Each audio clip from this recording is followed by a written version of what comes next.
Doctor గారు, ఇప్పుడు platelets తగ్గడం అనేది ఇప్పుడు ఊళ్ళలో చూసుకుంటే ఓన్లీ డెంగ్యూ వస్తేనే అవి తగ్గుతాయి అనేది ఒక నమ్మకంగా ఉండిపోయింది. నిజంగానే డెంగ్యూ వస్తేనే తగ్గుతుందా, లేకుంటే వేరే ఇన్ఫెక్షన్స్ వస్తే కూడా తగ్గుతూ ఉంటాయా ప్లేట్లెట్స్?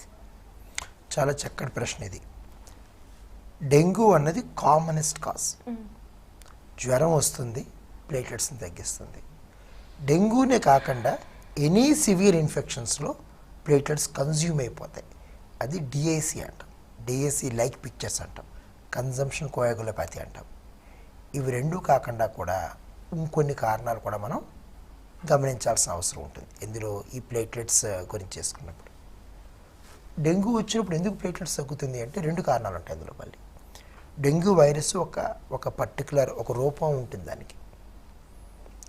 ప్లేట్లెట్స్ కూడా అలాంటి రూపమే ఉంటుంది. అంటే ఎగ్జాంపుల్ చెప్తున్నాను, ఒక బ్రౌన్ షర్ట్ వేసుకున్న వ్యక్తి డెంగ్యూ అని చెప్పి అనుకోండి, ప్లేట్లెట్లు కూడా బ్రౌన్ కలర్ ఉంటుంది.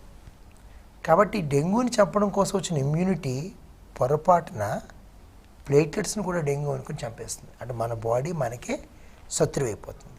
ఇలా కాకుండా బోన్ మ్యారో లోపల కూడా ఎక్కడి నుంచి అయితే ప్రొడక్షన్ వస్తుందో మెగాకారియోసైట్స్ని కూడా అది అప్పుడప్పుడు డ్యామేజ్ చేస్తుంది.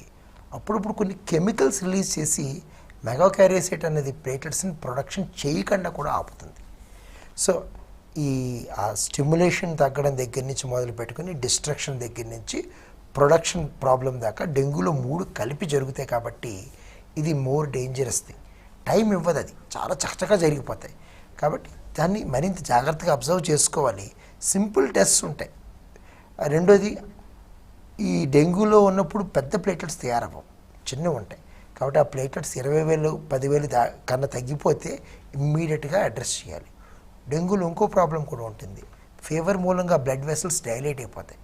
కాబట్టి ఇంత చిన్న క్లాట్ బదులు మనకి పెద్ద క్లాట్ అవసరం పడుతుంది.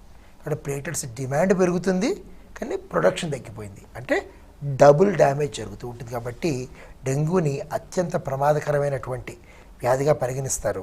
కానీ అలాగే చెప్పని భయపడక్కర్లేదు. జ్వరం ఉండి 20,000 కన్నా తక్కువ ప్లేట్లెట్స్ ఉంటే మాత్రమే ప్లేట్లెట్ రిప్లేస్మెంట్ గురించి ఆలోచన చేయాలి.